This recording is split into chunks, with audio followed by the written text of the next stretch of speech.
mga kababayan. Dito na naman tayo sa another episode ng ating vlogs. Badong Aratelis po. Ito po, dahil linggo po ngayon, magbabasa lang po tayo ng mga magagandang mga comment.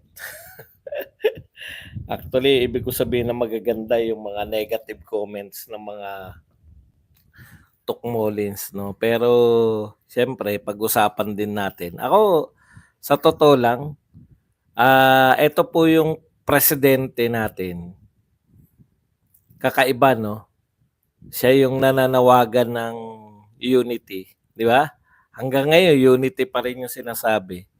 Pero lahat ng tauhan niya, atake ng non-stop sa kaatake, no? Buhat po ng bumagyo, hindi na po tumigil sila eh. Si BP Sara po hindi kumikibo. Naroon po sa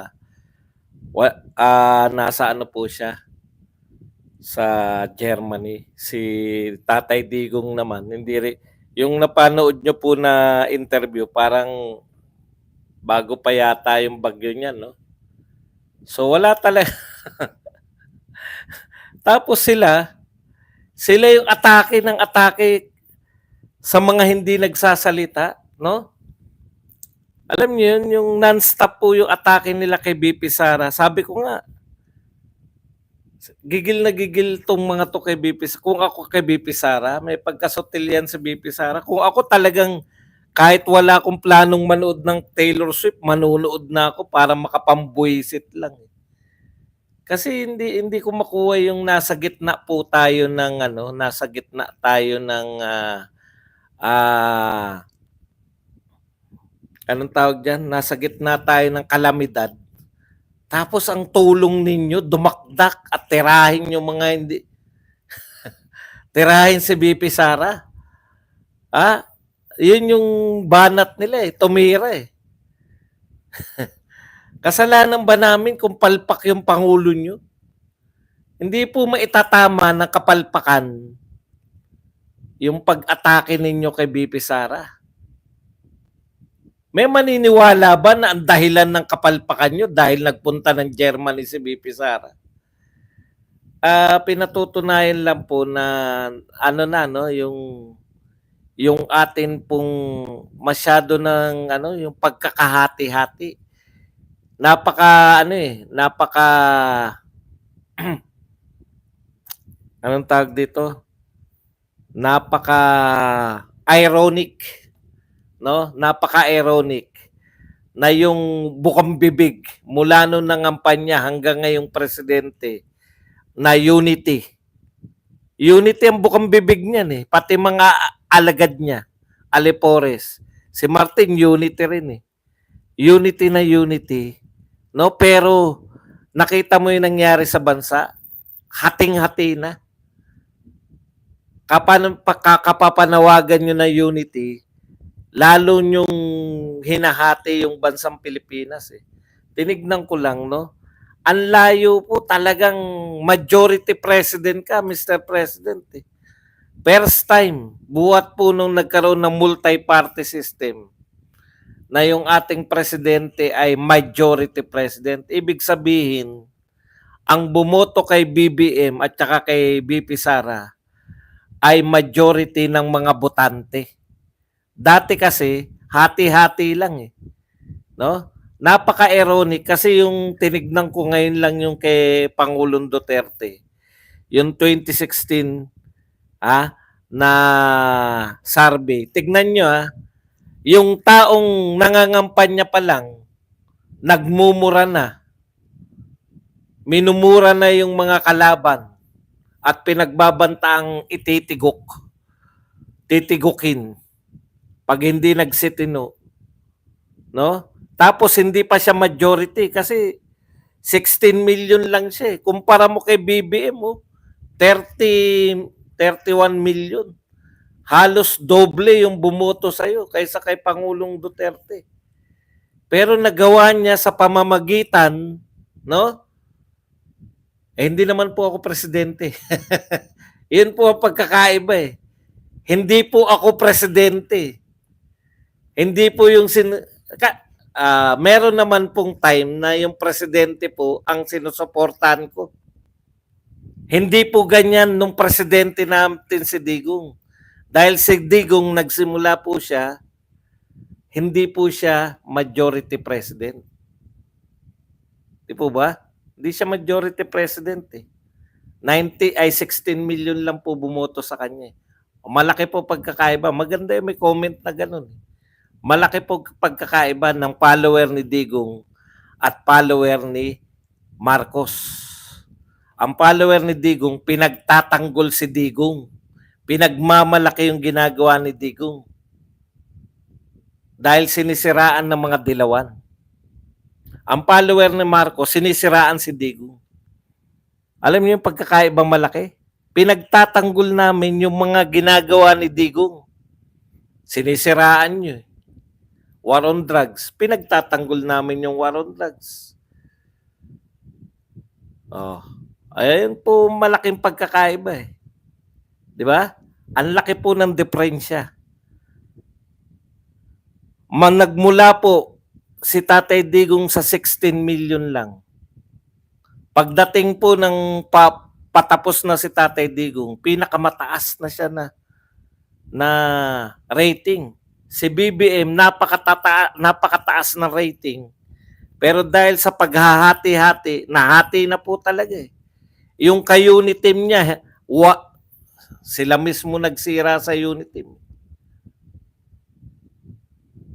Pero yun ang bukang bibig. Yan, ganyang attitude. Ako rin naman daw naninira. Eh tama yun, oposisyon kami ngayon. Trabaho po ng oposisyon yan. Pero hindi po trabaho ng, di ba? Alam nyo, ang trabaho ng administrasyon, magtrabaho. Ang trabaho ng supporter ng administrasyon, ipagmalaki yung mga ginagawa ng administrasyon. Ang trabaho po ng oposisyon, manilip.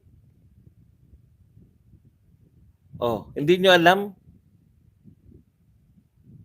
Hindi nyo po pwedeng sabihin, naninira ka rin naman. Natural, oposisyon kami. Pero naging administrasyon kami dati. Nung administrasyon si Pangulong Duterte, pinagtatanggol namin yung sinisiraan ng mga dilawan. Sinisiraan nila yung war on drugs, pinagtatanggol namin yung war on drugs. Sinisiraan nila yung build, pinagtatanggol namin yung build. Sinisiraan nila yung pagtugon sa pandemya ni Pangulong Duterte. Tinuloy pa raw yung build kahit may pandemya, pinagtatanggol namin. Eh kayo, daig nyo pa oposisyon eh. Hinahanapan nyo pa ng butas yung dating administrasyon. Para saan? Eh tapos na nga. Thank you very much kay Aurora Albis. HK $18. Hindi tayo pareho. No? Huwag niyo sabihin pareho kami. Yung pareho ba yung mga Duterte supporters? Hindi. Dahil nung kami ay pro-administration, pinagtatanggol namin yung administrasyon laban sa paninira. Dapat pagtanggol nyo lang, hindi. Halimbawa ngayon, sino ba sa mga Duterte nagsalita ng laban diyan sa mga sa pagtugon sa pandemya? Ay, pandemya. Bagyo pa lang pala. Kala mo, pandemya na dumating sa atin eh. Di ba? O, bagyo pa lang. Isang pipitsuging bagyo na si Karina. Sino po ba nagsabi ng mga dahilan kung bakit tayo binaha? Di ba si Pangulong Marcos, unang sinabi niya, kaya tayo binaha. Kasi, nabangga yung flood control. Ikalawa niya sinabi dahil sa basura. Siya yung nagsabi nun eh. Sino ba nagsabi na may flood control tayo? 5,500. Tapos na, pinagmalaki.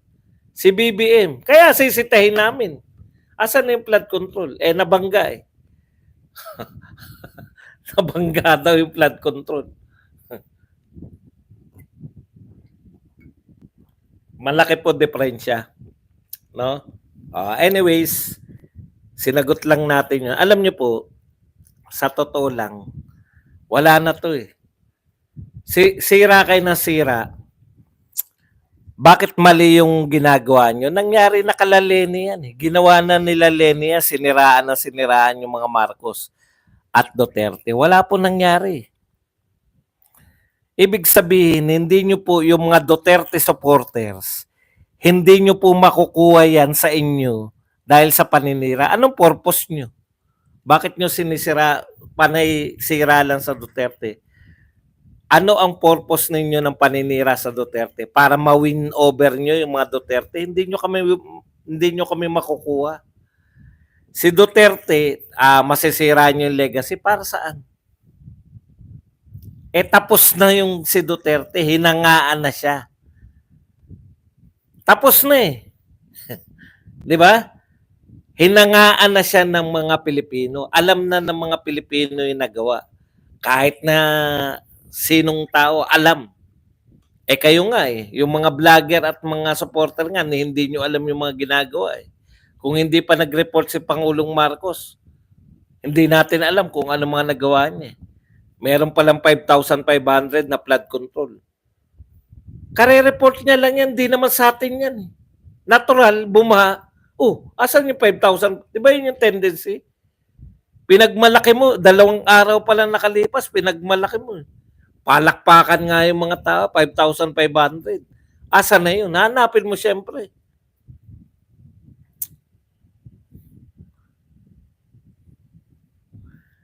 Malala na po yung yung kumbaga, kami, hindi yung kayo, kahit na anong paninira ninyo kay Duterte, solid na yan suporta ni Duterte. Correct?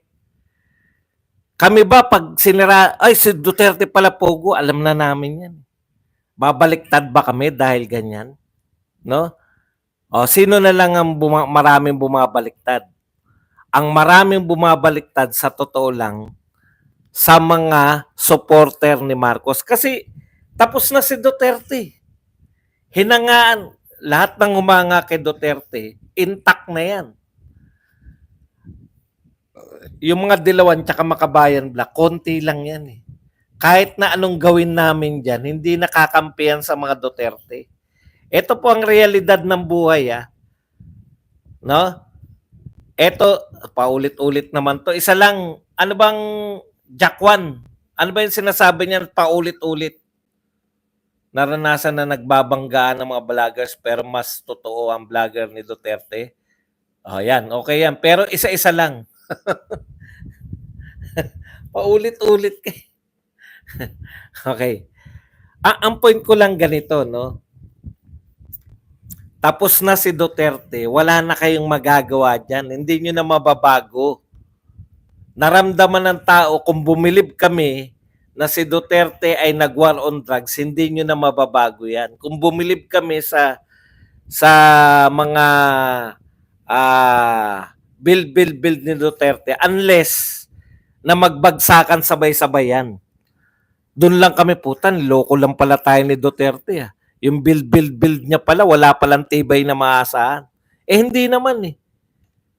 Hindi niyo na mabubura yan. No? Hanggat may dumadaan dyan sa mga skyway na yan, hanggat merong mga tao na nagbabas dito sa EDSA at may busway, maaalala nila habang dinadaanan nila na natatraffic lahat ng mga private sasakyan, maalala nila, ito project to ni Duterte. Kahit na anong paninira ninyo, nag-aaksaya lang kayo ng panahon kasi tapos na si Duterte. Hindi nyo na mababago yung pananaw namin sa kanya.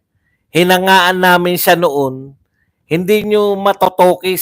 Siguro yung mga hindi pinanganak, yung hindi pa tao nung panahon ni Duterte. Pero kaming mga tao na, kailan lang yan eh. Okay. Yun yung pagkakaiba kay Pangulong Marcos. Dapat dito kayo nagtatrabaho. Kayong mga vlogger at kayong mga supporter. Bakit? Marami pa hanggang ngayon na nadidismaya eh. Marami na nagsabi na sila ay nabudol. Bawat hakbang, pag na-expose po ngayon, ang dami pong panyanyari na na-expose. Na-expose ngayon na hindi pala kaya nito.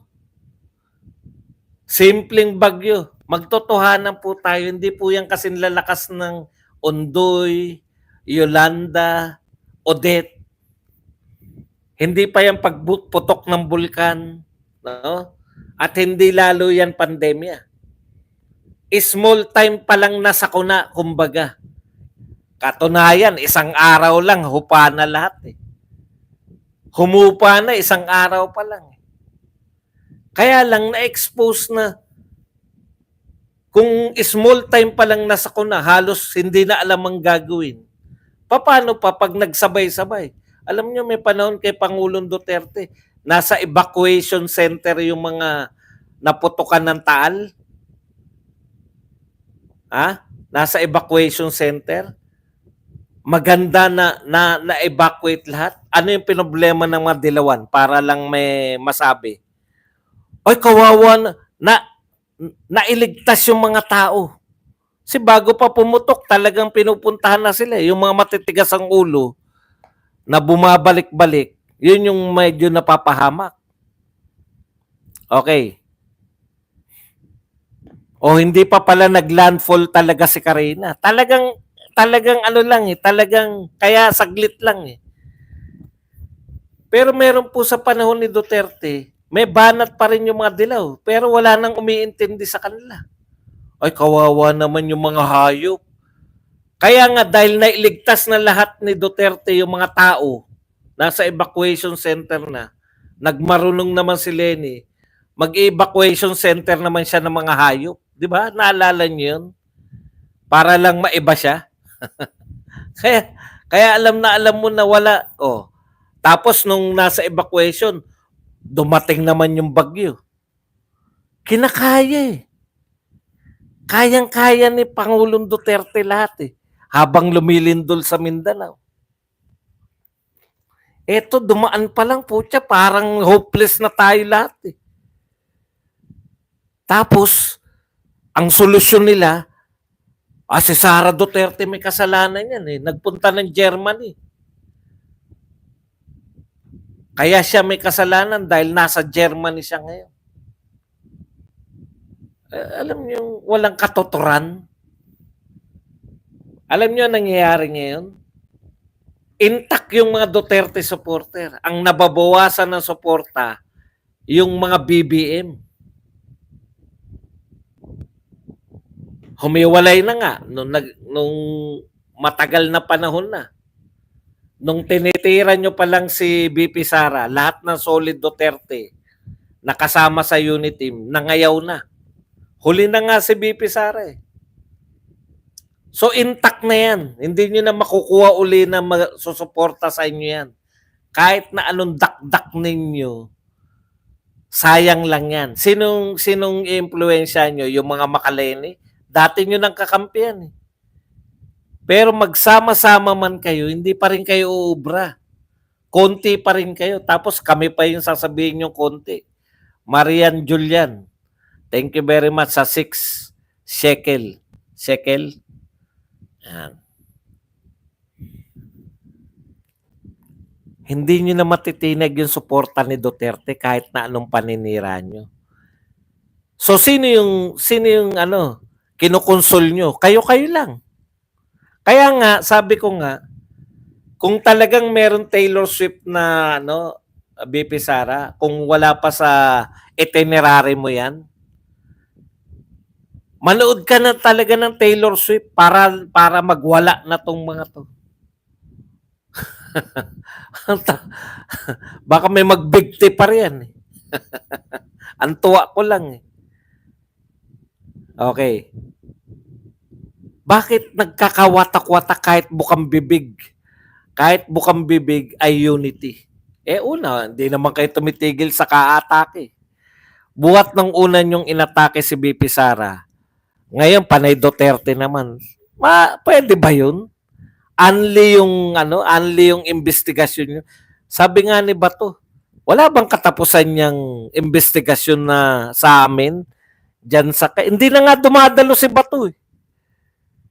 Actually, wala na nga silbi yun eh. Tinutuloy pa rin nila. Wala naman nanonood sa kanila.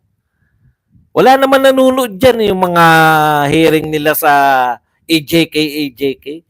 Nasaksihan na namin lahat yan eh. Panahon pa ni Duterte.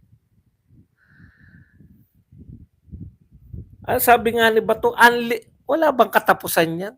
Nasalang na ako dyan. Kung may talagang kaso kayo, kasuhan nyo na lang ako. Kaysa isasalang nyo na naman uli sa trip lang. Para siraan lang yung mga Duterte at mga kaalyado. Yan lang naman talaga purpose niyan.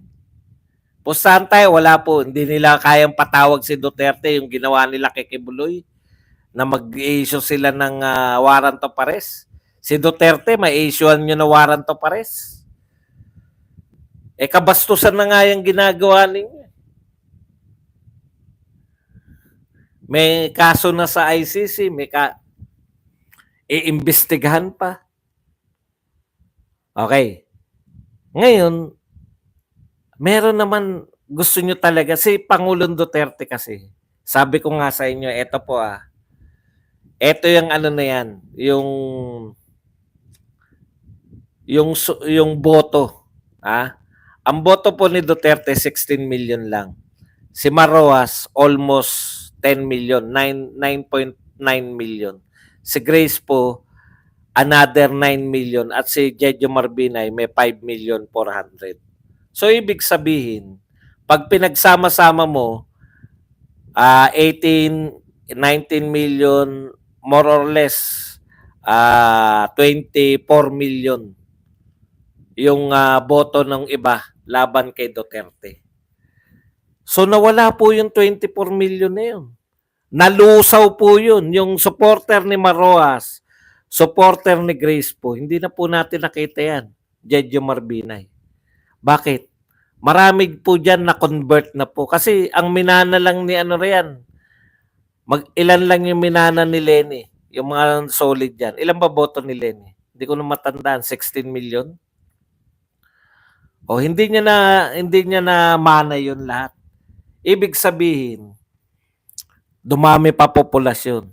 Ibig sabihin, mga kapatid, umonte pati yung suporta ni Lenny ngayon kasi wala na eh. Hindi nga tatakbo ng senador eh. Dahil malamang sa hindi, matalo yan kung mag-senador eh. Kung titignan natin, si Pangulong Duterte, nakain yung mga supporter nila, nakain ni Pangulong Duterte. Naging instant supporter ni Pangulong Duterte nung nagsimula ng magtrabaho. Nung ma-realize ng mga tao, putya, ibang klase pala tong Pangulo na to. No? Lahat ng OFW, isang mura lang. Nakuha niya kagad lahat ng OFW sa panong paraan. PI kayo, pag hindi nyo tinigil yung kalalaglag ng bala na yan,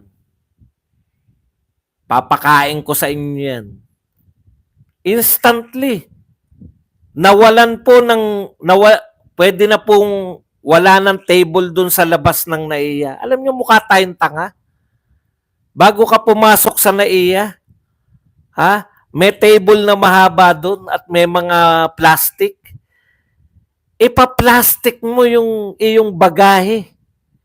Para saan? Ang dali lang wasakin ng plastic kung talaga nanakawan ka. Hindi po para manakawan. Para pag may plastic ka, wala nang malalaglag na bala. Saka nakakita ng airport na ganun. Kaya lahat po ng OFW sa instant na yun. Siguro, hindi naman lahat. Meron din siguro natira na makadilawan dyan na 10%. Siguro 90% ng OFW, putya napabilib dun sa wala na nalalaglag na bala instantly. Baka nga ngayon, pag nagdala ka ng bala talaga, sadyain mo, hindi ka huliin dahil puta, baka mapagalitan kami nito. Di ba? Alam yung gimmick eh. Bakit alam yung gimmick? Laging may nahuhuli. Okay. Kaya tapos tumahimik yung mga komunidad dahil dyan sa war on drugs. Huwag nyo sabihin na yung war on drugs na yan minamasama pa nila hanggang ngayon. Kada paninira nyo sa war on drugs kay Pangulong Duterte, lalo naming binibiliban. Dati kay Pangulong, simple lang sinasabi ng tao, tahimik kami nung panahon ni Duterte. Regardless kung anong gawin, bumilib po yung mga tao. Build, build, build. Wala pong build, build, build ngayon. Wala nang kasunod. Lahat ng mga pinagmalaki ni Pangulong Marcos na matatapos, tatapusin at ginagawa, lahat yan kay Duterte lahat. Tinutuloy niya lang. Kaya nga, ang ganda no? Ang ganda ng kung tinuloy niya lang talaga. Kaya wag niyo sabihin na naninira lang kami noon. Hindi. Kaya namin ipagtanggol Sinisiraan nyo. Yung war on drugs, pinagtatanggol namin. Iba po yung ginagawa nyo. Ano yung pinagtanggol ng mga ano? Yung paninira ba sa war on drugs, pagtatanggol kay BBM yun? Hindi naman Yung paninira sa pro-China si Digong, pagtatanggol ba kay BBM yun? Hindi naman yun nga ang problema. Ano yung pagtatanggol nila? ano nga pala ang kanilang ipagtatanggol? Wala namang katanggol-tanggol. Biro mo, umikot ng umikot. Umikot ng umikot sa buong mundo. May malaki ba tayong investment na nakuha? Hindi pa sapat yun. Nagmaharlika investment pa. May nag-invest ba? Hindi nga ni-report yung Maharlika Hindi nyo ba napuna? Wala sa zona yung Maharlika? Ibig sabihin, walang accomplishment yung Maharlika na yan. Kinuha lang yung mga pera natin sa bangko. Buti nga. Buti nga may mga umangal sa GSIS at SSS Huwag niyong pakialaman yung pera namin. Di ba? Naawat sila Narindi. Yung pala, walang silbi ang Maharlika na yan. Pinagmamalaki ni Martin yan. Nung kapapasa lang nila, wala pala. Kaya wala po silang maipagmalaki. Ang tendency nila, dahil wala maipagmalaki, siraan na lang yung Duterte. Sabi ko nga sa inyo, intact na yung mga Duterte. Dahil si Duterte, marami siyang nakuha mula sa botante kay Marojas, botante ni Grace Po, botante ni Jejo Marbinay dahil sa mga ginawa niya. Marami. Marami magpapatunay na hindi si Duterte binoto nila. Pero na-win over sila ni Duterte dahil sa kanyang mga proyekto. Bakit patuloy na kumakalas yung mga tao? Una, lahat ng Duterte sa unity, wala na sa kanya lahat ngayon. Hindi nila naalagaan Correct. Trabaho, hindi paninira. Ang mga tao marunong mag-appreciate. Minority president si Pangulong Duterte. Ibig sabihin, mas marami ang hindi bumoto sa kanya. Pero nagtapos siya na may pinakamataas na rating.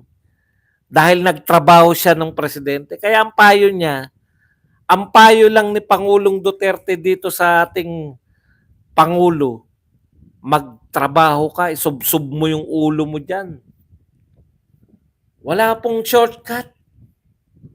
Hindi nyo pwedeng shortcutin na achievement na ni Duterte, sisiraan nyo lang.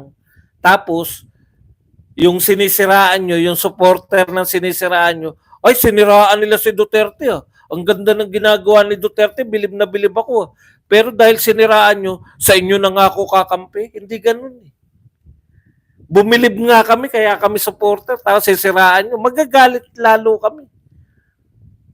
Mr. President, yan yung epekto ng panawagan yung unity. Hindi po pwede na nagdadakdak kayo na unity.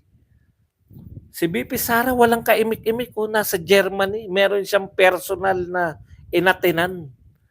Personal yung kanyang dahilan kung bakit siya umalis ng Pilipinas. Natsyempo lang. Walang alam sa mga gobyerno to eh. Hindi po pwede sa gobyerno, no, na-absent ka ng matagal, vacation leave, ng ilang araw o isang linggo, o kahit 2, 3 araw lang, hindi po pwedeng ngayon ka maglilib, ngayon ka magpapasa ng papeles, hindi. I-approve pa yan.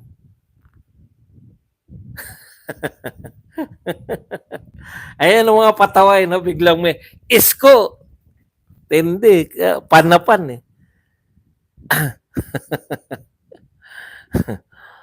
Bilib na bilib pala kayo, di patakbuhin niyo na senador yan. Hindi ha? Patakbuhin niyo na senador si Isko. Bet mayor ang tatakbuhan. Alam nyo, ayan, katulad niyan, hindi nyo maintindihan eh. Na Duterte pinag-uusapan natin, ipapasok yung Isko. Hindi ko magets.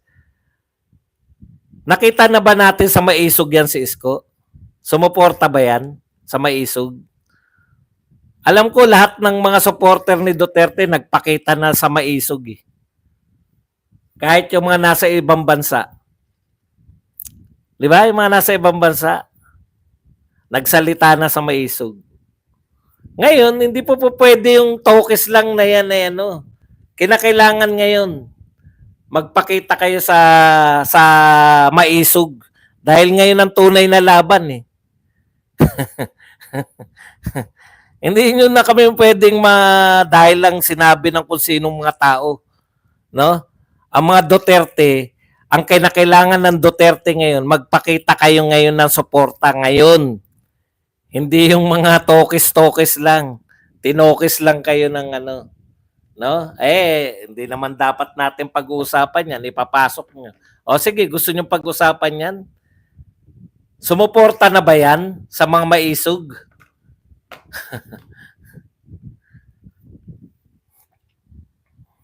Hindi po pwedeng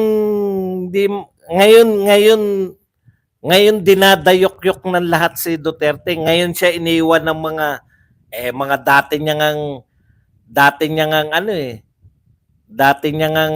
supporter eh. Nagbaliktaran sa kanya.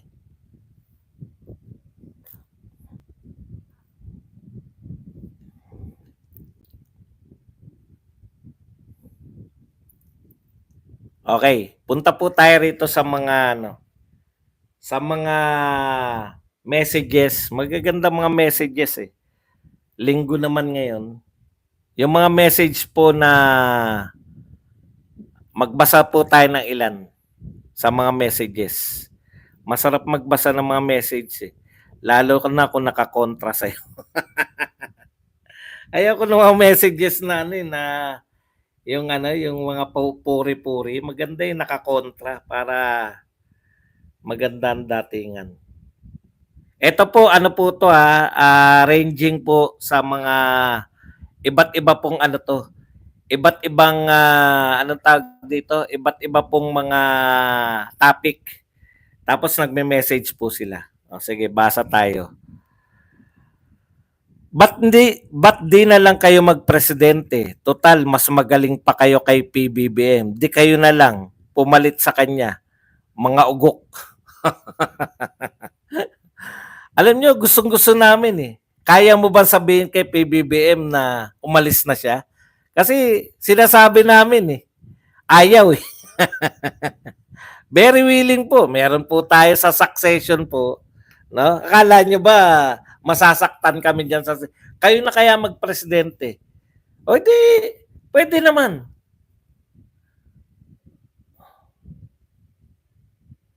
Pwede naman kayo magpresidente, pwede naman siya bumitiw. Sa rule of succession, yung vice president po magiging presidente. Gusto namin po yan. Kaya nyo ba i-suggest yan? Pag wala na maisagot, kayo na kaya maging presidente? Opo. Gusto po namin yan. Kaya nyo po bang isuggest sa presidente na kami na magpresidente? Kasi may pambato po kami riyan, yung susunod. Yung pong successor.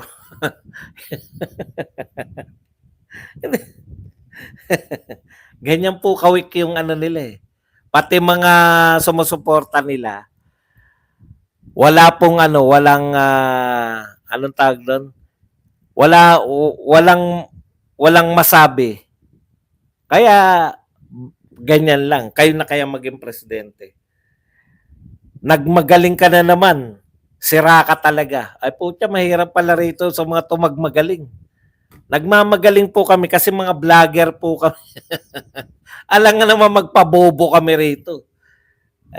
Palibasa kasi siguro yung mga vlogger nila pabobo. Kaya ayaw nila sa mga nagmamagaling.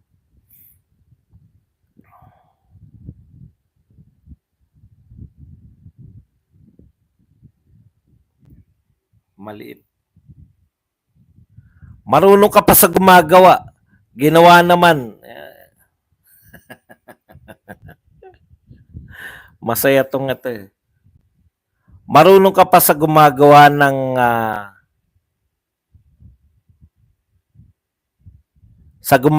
ginawa naman ng administrasyon. Ano ba naman tong ano ko na to? Dito na nga kung ano na nga yung gusto niya.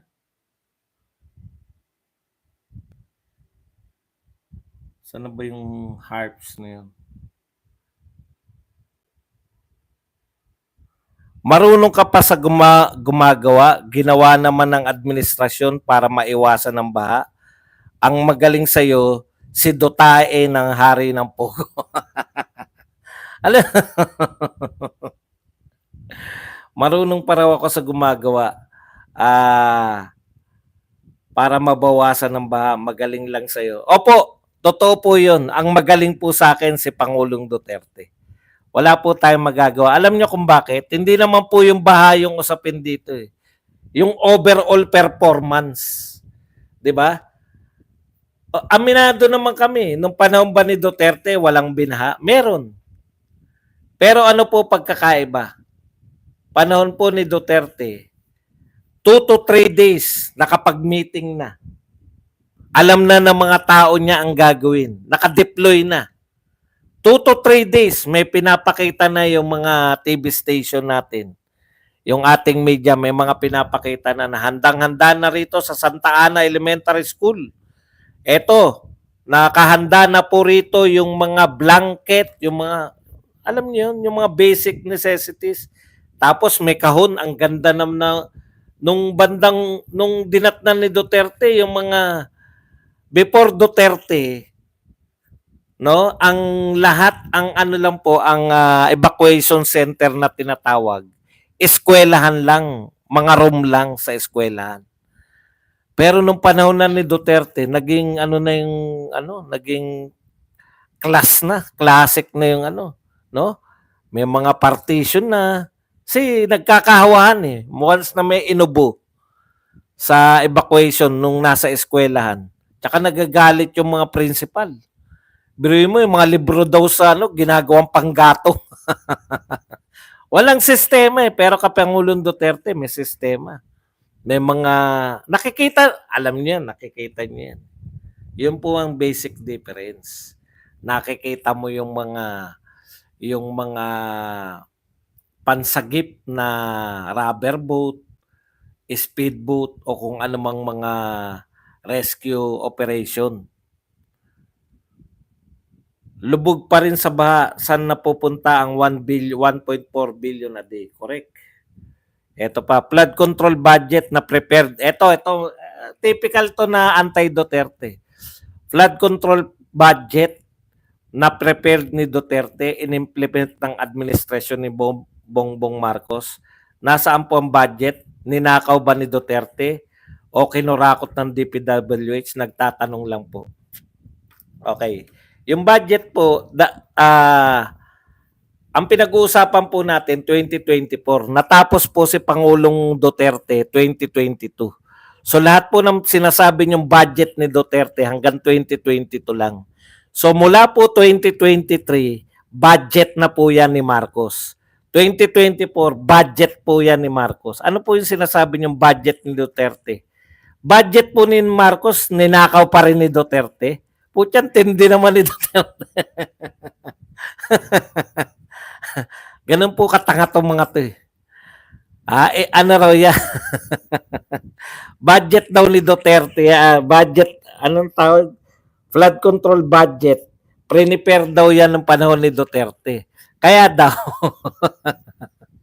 alam niyo po, nag-report po ang Pangulo. Siya po nag-report noon. Hindi niya sinabing ito ay kay Duterte. Siya po yung nag-report. So malamang kanya yun. Natapos sa kanya. Yun po ang hinahanap. Kasi kare-report niya lang 2 days ago. Eh. Si either hindi siya effective kung ganun. Di ba? Okay.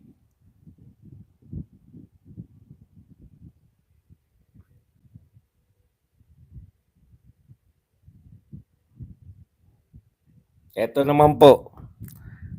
Ganun sana ginawa ni Digong na hindi secret deal. Ito naman yung nakipag-deal si Pangulong Marcos. Ganun sana ginawa ni Digong na hindi secret deal. Dapat walang tinatago. Ngayon, hindi sinasadya na napakumpuni ni PBBM dahil hindi alam ang deal na yan. Tapos sabihin nyo ang tapang-tapang. Ayan, sabog-sabog na po yung utak niya. Kasi ang sinisita ko rito, malamang nag-react siya nung sinabi ko na babalik naman uli pala. Makikipagkasundo pala uli tayo sa China. No? Bakit hinayaan pa natin na ibugawin pa natin, wala pang pumasok ng mga foreign investors dahil nakipagmatigasan tayo. Yung pala makikipag-deal din tayo. Ang sabi niya, nakipag-deal naman si Marcos ngayon pero hindi secret deal. Sino po ba may sabing secret deal?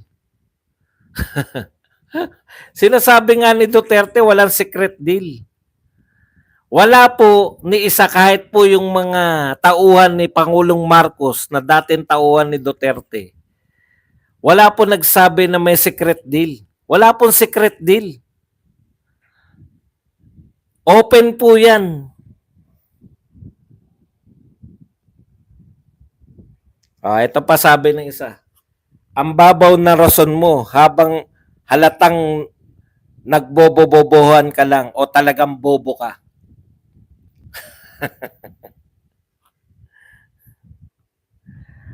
Bakit pag pinapakita sa media ang binibigay sa mga tulong sa nasalanta, may nasasabi kayo? Pag walang pinapakita sa media, may sinasabi din kayo. Puro kayo sala sa init, sala sa lamig. Tama na mga paninira ninyo kay PBBM administration. Bagkus tumulong na lang kayo, hindi puro paninira. Fake news nyo. Una, wala pong fake news doon. Yung sinasabi nyo pong paninira, dito siguro malamang dito yan sa, ito yan, no? Hindi po, sinisiraan namin, ewan ko kung paninira to, nagpakita ako ng video eh. Di ba? Nagkakagulo yung mga tao. Alam niyo yung parang kampanya, namimigay ng ano, sabi ko walang sistema. Bakit mo pinalulusong sa baha yung mga tao para magjambulan sila sa pinamimigay mong kahon? Hindi nyo papilahin sa meron pong parte na wala ng baha. Doon lang sa kalsada may baha eh. Pero dahil sa kalsada siya namimigay, nagtakbuhan ngayon sa baha yung mga tao. Walang sistema eh. Bawal punahin yun. Kitang-kita namin sa video eh. Sabi nga ng mga nasa taas, paanyo? Bakit sinasabing pa? Baka masagasaan pa sila. Nire-risk mo yung tao dahil sa kagustuhan nilang makakuha ng kahon na pang-ayuda. Yun eh. Hindi namin pinupuna yung namimigay ng ayuda, yung paraan ng pamimigay.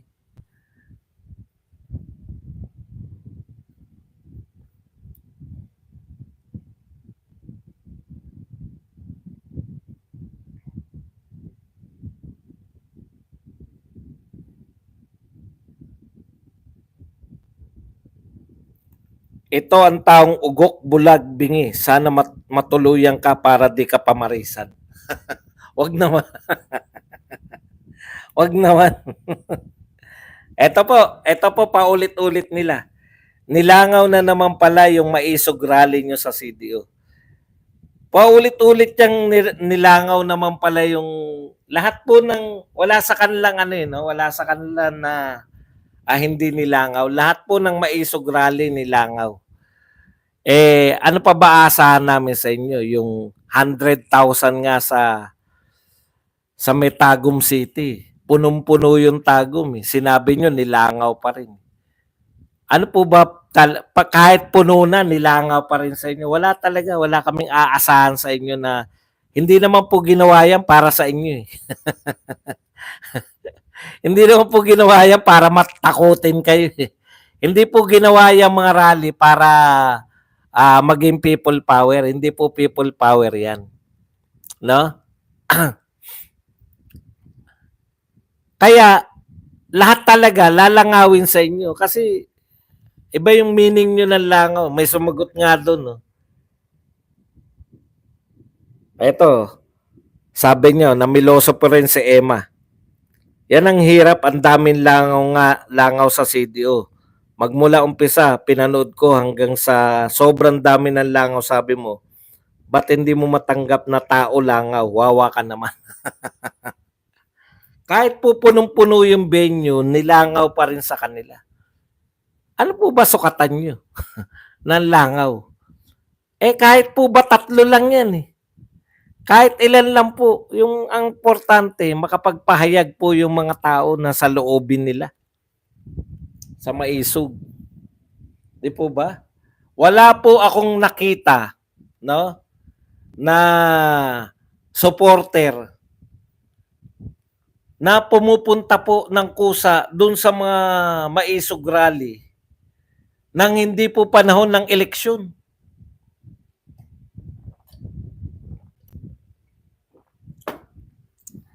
Rally po yan eh. Yan po ang pinakamalalaking political rally sa labas ng mga kampanya. Ang mga